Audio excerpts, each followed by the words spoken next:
د الله سبحانه وتعالی سلامتی رحمت او برکت دې پر تاسو وي او په دې اونۍ کې د روژې مبارکه میاشت ده چې موږ هم خوشبخت او نیکمرغه یو چې په دغه میاشت کې له تاسو سره یو سټیج ته مو هم میلمانه رابللي او انشاءالله دوی به هم پوښتنې لري کیدای شي د دوی اکثریت پوښتنې هغه پوښتنې چې ستاسو په زړونو کې هم شته دی نو تر پایه پورې راسره ملتیا وکړئ له هغې ورهخوا په خپرونه کې متخصصون هم لرو د هغوی له ډلې جناب عبدالرحمن عابد دینی عالم او محترم ډاکټر صاحب سیف الرحمن پشتون د مالیکولي بیولوژۍ متخصص. په پیل کې دواړو ته ښه راغلاست وایم، ستړي مه شئ. لومړۍ پوښتنه مولوي صاحب غواړم له تاسو نه وکړم، راز څه دی په روژه کې؟ ولې باید روژه ونیسو؟ ډاکټر صاحب محترم، دا ډېره بنیادي پوښتنه ده چې روژه یعنې ولې، څه راز دی، څه حکمت دی، ولې الله غواړي چې موږ د خوراک څښاک او شهواني غرایزو نه په ډډه شو؟ د ټولو نه بنیادي فلسفه او راز پکې هغه د تقوا حصول دی، هغه ملکه چې الله سره انسان د طاعاتو په نتیجه کې ورنږدې کیږي او د شیطان نه واټن پیدا کوي. اصل فلسفه دا ده. خو د راز ځینې مسایل پکې نور هم دي. کله کله موسمونه راځي دې لپاره چې خلک تجارتي توکي په لوړه بیه باندې وپلوري یا ډیر وپلوري او ډیره ګټه وکړي. داسې د روژې موسم کې راز دا دی چې په دې کې د طاعاتو اجر او بدله الله څو چنده ورکوي. نفل د فرض برابر او یو فرض 10 چنده یا 20 چنده او بالاخره تر 80 چنده. او ځینې احادیثو کې نبی علیه الصلاة والسلام د الله جل جلاله نه روایت کوي چې حدیث قدسي دی چې الصوم لی و انا اجزي به، پرېږدئ د روژهدار انسان اجر زه ورکم. هیڅ عمل د اعمالو د انسان نه داسې نه دی چې الله جل جلاله ملایکو ته وایي چې تاسې پکې کار مه لرئ زه د دې اجر ورکوم. یوازې روژه ده چې الله جل جلاله د نبی علیه الصلاة والسلام د حدیث مطابق چې حدیث قدسي دی فرمایي چې الله جل جلاله ملایکو ته وایي چې ستاسې په رجستر کې ستاسې په قلم کې دومره رنګ او قوت نشته چې د دې اجر ولیکئ، دا ماته پرېږدئ. نو راز دا دی چې د زیاتو اجرونو ګټلو موسم دی. دا یو. دویمه برخه دا ده چې دا د توبې ایستلو دپاره یو فرصت او چانس دی. شیطانان وتړل شو. کله چې په دنیا کې د انسان دښمن بندي وي نو دا کوشش کوي چې دا دښمن زما بندي او مختلفې لارې ګودرې زما بندېدي، خنډونه، موانع، رکاوټونه یې ایجادول او اوس بندي دی، خپل هڅه کوي، کوشش کوي خپل کارونه مخ په وړاندې بوځي. د طاعاتو موسم شو، شیطان وتړل شو، فرصت دا دی چې بس طاعات او عبادات ته ملا وتړو او توبه په رضګارۍ سره وباسو. بله راز پکې دا دی چې د انسان جوړونې یو عملي کورس دی. انسان پکې جوړیږي، په طاعاتو عباداتو باندې ټریننګ کیږي، د شیطان په مقابل کې به ته زمینه برابریږي او همدغه شان دی روحاني هغه چې اخلي غذا اخلي، روحاني شکل باندې دا تغذیه کیږي او په آخر شکل باندې هغه دا دی چې یوه شپه په دې روژې کې داسې راځي چې د 3 کالو 4 میاشتو معادل یو ورځ عبادت یا یوه شپه عبادت چې د قدر او د عزت شپه ده. انا انزلناه فی لیلة القدر وما ادراک ما لیلة القدر. نو دا ډیر بهترین موسم دی. نو راز پکې دا دی چې دغه موسم مؤمن انسان ته یو تنبیه ورکوي، متوجه کوي چې الله سره د راز شریکولو، الله سره د پخلاینې میاشته او د بدلون میاشته، د انقلاب میاشته، ځان کې تغییر راوله او همداراز داسې وکړه چې عزم دې پیاوړی کا، غښتلی کا او د الله طاعت او عباداتو ډېر ډګر او میدان سره تنافس او مقابلې ته راوځه. کور ودان که چېرته بیرته د روحي بحث نه راشو، جسمي بحث ده او د آخرت د بدیل نه راشو بیرته دنیوي بحث ده. زما پوښتنه ډاکټر صاحب دا ده چې د یو ډاکټر په توګه آیا دا درته منطقي ښکاري چې 30 ورځې د موږ روژه و زموږ جسم ته زیان نه رسیږي؟ روژه ډېرې صحي ګټې لري. هغه ځکه چې انسان په عام ژوند کې یا په روزمره کارونو کې کله کله دومره سره دغه چې د هغه تقسیم اوقات ډسټرب شوی، هغه کې خلل پیدا شوی. نو دغه روژه زمونږ دپاره یو ښه تقسیم اوقات دغه کیدی شي، ثابتېدی شي. بل روژه د هغه خلکو دپاره چې کوم ډیر وزن لري، دغه لري، د هغوی دپاره لکه اوس موږ او تاسو ګورو چې دا ډایټینګ یوه عام اصطلاح دغه شوې ده او په غرب کې خلک ډایټینګ کوي او دغه کوي یا ډاکټران خلکو ته وایي چې تاسو به ډایټینګ کوئ. نو روژه په دې لحاظ باندې ډیره ضروري ده چې د هغه خلکو چې د چا وزن زیات دی یا د وینې غوړ د هغو زیات دي هغه په روژې کې نورمال حالت ته راځي، هغه کار کوي، هغه دغه کوي، نوره انرژي نه اخلي او دا د فیټس یا شحمیت دا چې کوم دي دا یو سټور شوې انرژي غوندې ده. نو کله چې مونږ څه خواړه نه خورو او انرژۍ ته ضرورت لرو په دې وخت کې دغه سټور شوې انرژي دغه شحمیات دې نه وجود استفاده کوي او دا شحم په بدن کې کمیږي او چې څوک چاغي هغه وزن مثبته بله حتما کور ودان. بیرته راګرځو یو بل مهم شی هم دا دی چې مثلا په 11 میاشتو کې زموږ معده هیڅکله آرام او استراحت نه لري. سهار ډوډۍ ورچو، غرمې ډوډۍ ورچو، ماښام ډوډۍ ورچو.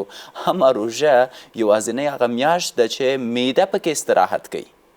مونږ وروسته د پیشنمي نه ډوډۍ نه خورو بیا تر ماښامه پورې. او جالبه خبره دا ده چې معده د مرضونو مور ده. کله چې هلته نور خواړه نشته او اسید شته د ټول هغه امراض چې په معده کې دي هغه له منځه ځي. دمه اخلو، دمې نه وروسته بیرته راګرځو د هغه دوستانو چې راسره دي دلته نن د دوی پوښتنې م راخلو. دمه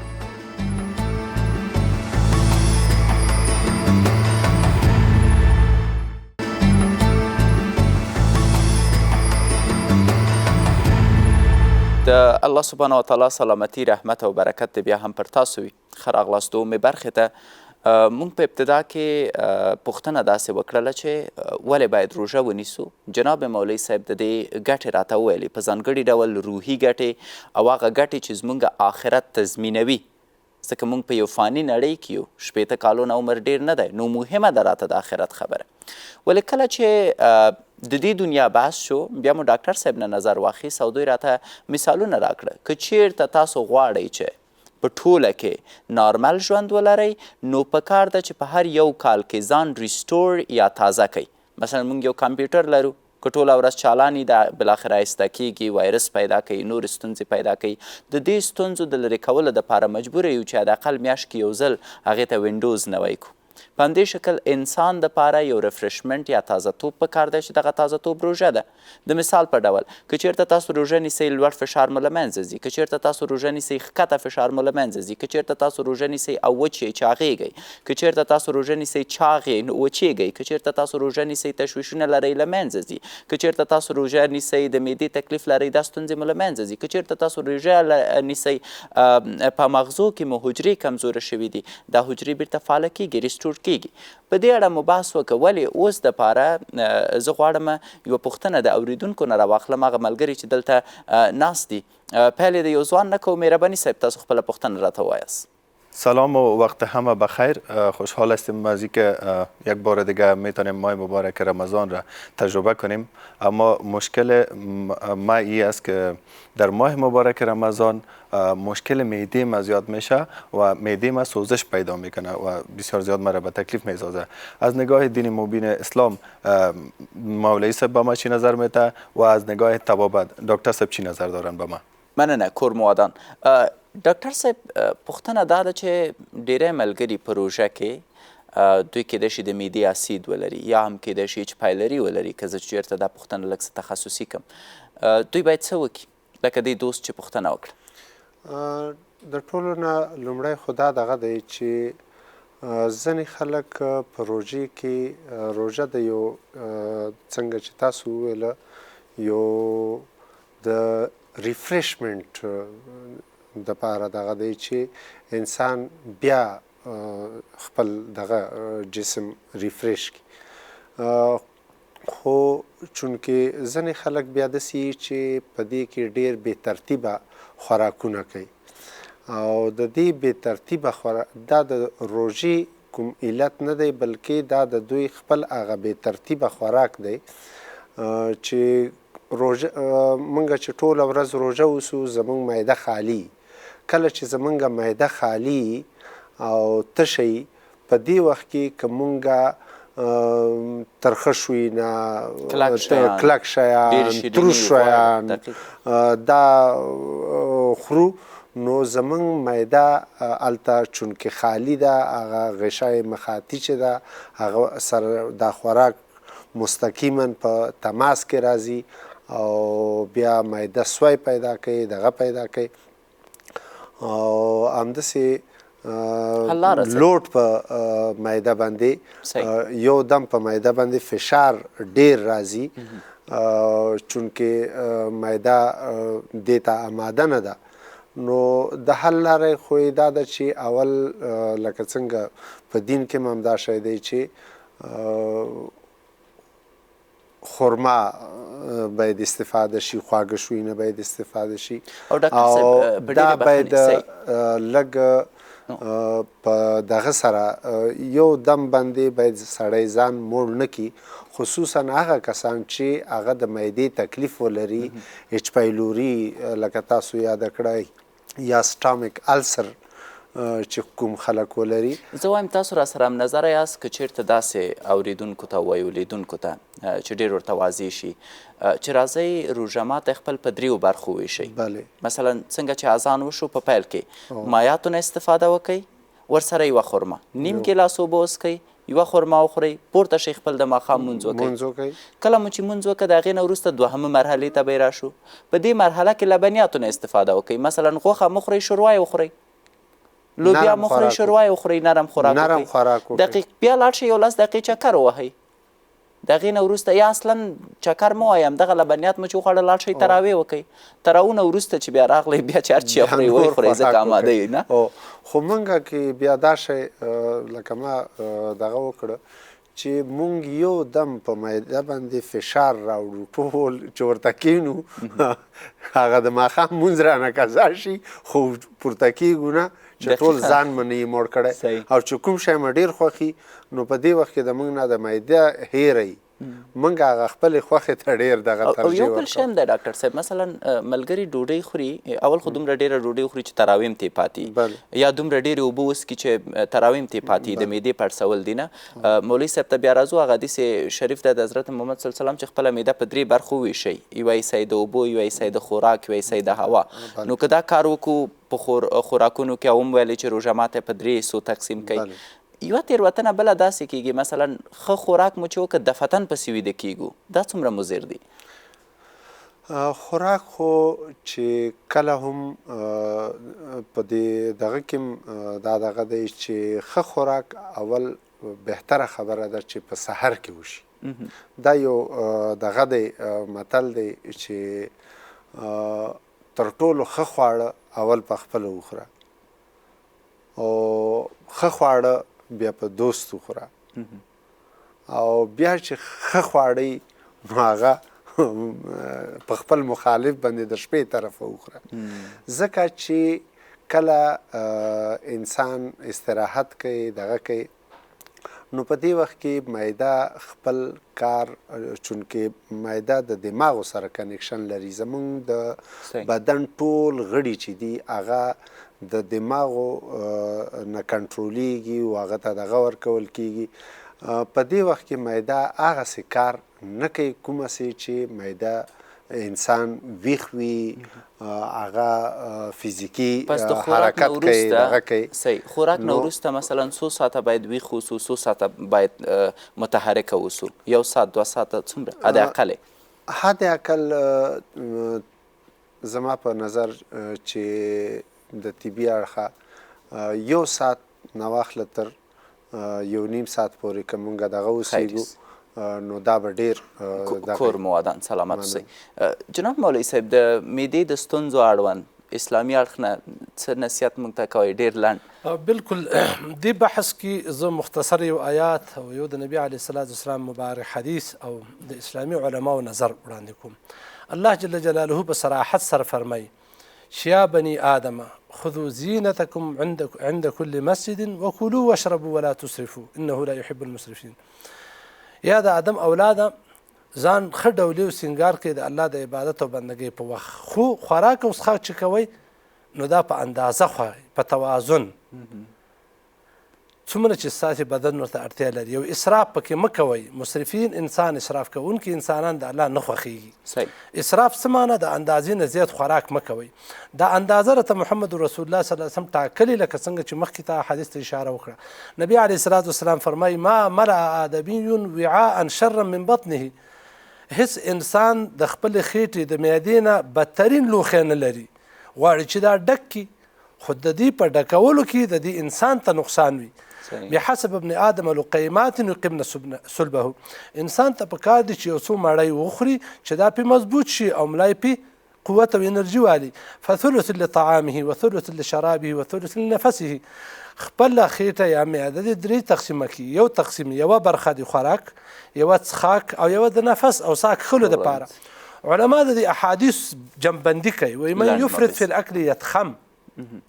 من یفرط فی الاکل یتخم، څوک چې ډېر خوراک کوي هغه خېټه پړسوب کوي او معده د کار وځي. او زموږ استاد په ولس کې متل دی، وایي کله په ژرندې دانه زیاته شي هغه مټ کېږي او د هغې نه ودرېږي، نو په مجبوري چې دانه پرې بنده کړي. نو روژې کې دانه بندېږي، خوراک بندېږي تر څو فعالیت نورمال شي. یو متل هم دی، وایي لږ وخوره ښه وخوره، ډېر وخوره ګڼ ډېر وخوره.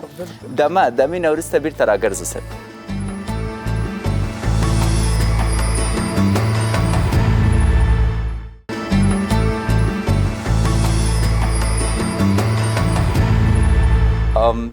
بیا هم ښه راغلاست. د دې د خاطره چې ډېر وخت ونه نیسم، هغه دوستان چې راغلي دي د دوی پوښتنې هم مطرح شي. یو بل دوست وقت ورکو. تاسو لطفا مهربانی. سلام، من زبیلا فیضان هستم. وقت همه شما بخیر. اولا ماه سیام، ماه مهمانی خداوند را به تمام امت مسلمان تبریک میگم و جان سپاس که از ما دعوت کردین. سوال ما از محترمایی است که من شخصا خودم و بسیار از دوستا شکایتشون در ماه مبارک رمضان همی است که تشنه میشن و من میخواستم از شما پرسان بکنم که آدم از چه نوع مواد غذایی و یا چی استفاده بکنه که رفع تشنگی شود در جریان روز، و همچنان از نظر دینی اگر مولوی صاحب محترم نظریات خدا بگویم. تشکر. من نکو. سلامت اوسئ. جناب ډاکټر صاحب، دا هم ښه پوښتنه ده. په روژه کې څه وکړو چې تږي نه شو؟ البته مولوي صاحب بیا تاسو ته وایو چې روژه خو د همدې دپاره چې لږ تنده او لوږه تحمل کړو، ولې څه وکړو؟ داسې کومه لار شته چې تږي نه شو؟ یو خو تنده د انسان طبیعي دغه دی چې انسان تږی کیږي، خو د دې نه د جلوګیرۍ دپاره بیا داسې څه لارې چارې په طبي لحاظ باندې شته. هغه دا چې په روژې کې موږ چې د ورځې د طرفه روژه نیسو نو وجود تقریبا چې تصفیه شي، هغه اوبه هغه مایعات چې په وجود کې هغه د دې ورځې په دوران کې د وجود نه بیرته وځي، او دا یو قسم ته فلټریشن مونږ ورته ویلی شو چې هغه شحم و هغه مضر مواد و دا شوینه دغه شي. خو د دې سره سره انسان ډیهایډریشن طرف ته دغه شي چې بدن د اوبو نه وچ شوی یو قسم ته. نو کله چې مونږ روژه ماتې وکړو، د روژه ماتې نه وروستو مونږ باید زر اوده نه شو.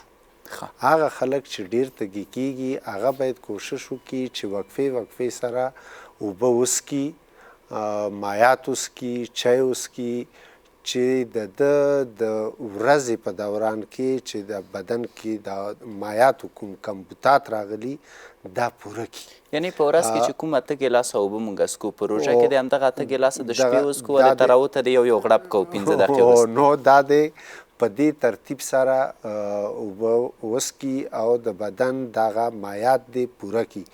ځینې خلک بیا دا شی سرچپه کوي، هغه داسې کوي چې یو 2 ګیلاسه اوبه وڅښلې او ډوډۍ ښه ډېره وخوړه او نور څه هم لاسته یا تراوو ته لاړو تراویح وکړې او راغله نور کوم چې غلطه طریقه ده ګټه نه بالکل لري. دا ګټه نه لري. ځینې موارد دوی هم بیا شته. په صحیح. پیشنمي کې دا خلک ډېرې اوبه څښي. ښه. هغه چې ډېرې اوبه وڅښي په پیشنمي کې نو بیا ګردې ډېرې فعالې شي او دا زر زر فلټر کړي. کله چې زر زر فلټر کړي تشناب ته حاجت زر زر پیښیږي او هغه بدن هغسې هایډریټ نه شو کومه سي چې ورته ډیهایډریټ شوی. صحیح. نو لاره داسې ده ډاکټر صاحب ستاسو د وینا په مطابق اول کولی شو مونږ په تراو کې یا وروسته د دې چې د ماښام اذان وشو مثلا 2 شوپه اوبه یا 2 غړپه اوبه وڅکو بیا 15 دقیقې دمه وکړو بیا 1 غړپ وڅکو یا هر 4 رکعته وروسته 2 غړپه وڅکو چې نه په معدې فشار راشي نه په مونږه او په دې شکل کولی شو تر تراو ختمېدو پورې هغه 8 ګیلاسه مونږ بالاخره پوره کړو. د بل طرف نه ځینې خواړه دي سړی تږی کوي مثلا په پیشنمي کې د ماهي غوښه ده یا ماګۍ دي یا د ډېرې مالګې استعمال دی یا کباب دی یا نخود دي ډېری خلک نخود خوري په پیشنمي کې د هغه موادو نه باید منع شو او شحمیات خلک ملایي او دغه شوینه بدیل مثلا کولی شي دوی هندواړه وخوري دا چې تنده یې د ورځې په جریان کې له منځه لاړوي د دې نه بغیر نور میوجات هم شته دی چې کولی شي تنده له منځه یوسي. صحیح. کور موادان جناب مولوي صاحب څومره مهمه ده چې په روژه کې لږ څه لوږه او تنده هم تحمل کړو. ځینې ملګرو ته د امریکا نه یو رقم مواد راځي زه نه پوهېږم نوم یې راته د یاد وتلی یو څو ځلې ما هم خوړلي و خدای دې وبخي موږ چې پیشنمي کې وخورې اصلا نه وږی کېږي د دې روژې نه بیا ګټه کوم څه شته؟ اصلا د روژې ستر حکمت خو همدا دی چې انسان لږه او تنده حس کړي او یا د شهواني غرایزو نه منې شي. هغه څوک چې هغه نعمت د جوړې په دنیا کې نه لري د هغې هغه ضرورت حس کړي او د هغې د تزویج او د واده او د جوړې د پیدا کولو په سوچ کې شي. اصل حکمت خدا دی وایي ځمکه هغه سوځي چې اور پرې بل وي او موړ د وږي د حاله څه خبر دی باید څه ولږه هغه برداشت کړو. خو لکه څنګه چې د ورور ویاله او څنګه چې ډاکټر صاحب تشریح ورکړه د اسلام دین مبارک هیڅ حکم دې دپاره نه دی چې موږ تعذیب کړي.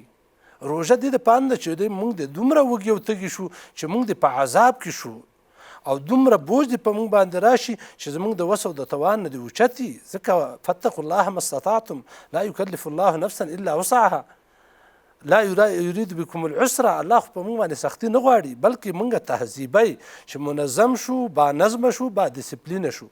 و دې دپاره چې ډېره او لږه موږ دغه نه کړو. ډاکټر صاحب او محترم ډاکټر صاحب تاسو دواړو ورته اشاره وکړه چې ځینې خوراکونه باید هغه وکړي چې ممد دي انسان ته چې هغه دوامداره انرژي ورکړي او مایعات استعمال کړي دوامداره انرژي ورکړي او دومره باعث نشي چې انسان د لږ یا تندې د وجې نه ضعف حالت ته لاړ شي او خپل هغه رواني حالت بدلون راشي. نه یو طریقه نبی علیه الصلاة والسلام ښودلې چې تصحروا فإن في السحور برکه. ځینې خلک پیشمنۍ نه کوي او سره را پاڅېږي نه یو غړپ اوبه هم نه څښي. نبي علیه السلام وایي چې دا یو سنت عمل دی تاسې پیشمنۍ کوئ ځکه پیشمني کې خیر او برکت دی. همدا برکت دی چې یو غړپ اوبه وڅښي یو څه مایعات وخوري ستا سره انرژي پیدا شو د ورځې په طول کې که انرژي مصرفیږي دا د هغې ځای نیسي.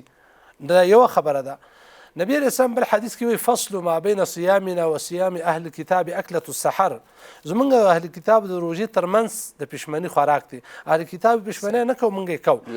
نو هدف دا دی چې موږ ته شریعت لارښودنه کوي چې د روژې نیولو نه دا نه دی چې الله تاسو ته تعذیب درکړي بلکې غواړي چې ستاسې اخلاق او روحاني او رواني او جسمي حالات کې بدلون راشي د ښه طرف ته سوق شئ. نو د ښه طرف ته هغه وسایل چې د دې کې تا سره ممد دي نو د ډېرې ولږې او تندې نه مژغوري هغه یو پیشمنۍ دی دا. او بیا چې ډاکټر صاحب ورته اشاره وکړو تاسې هم د کجوري استعمال یا د عسلو د ګبین استعمال ډېر مهم دی. سلامت اوسئ. ډېری مهم مسایل شته دی چې لا هم پاتې دي ورباندې بحث وکړو. انشاءالله په راتلونکو خپرونو کې په هغې باندې غږیږو نور دوستان به هم پوښتنې لري. د اوس دپاره خپرونه پای ته رسو. تر بیا مو الله مل ښې چارې خوشحاله ژوند.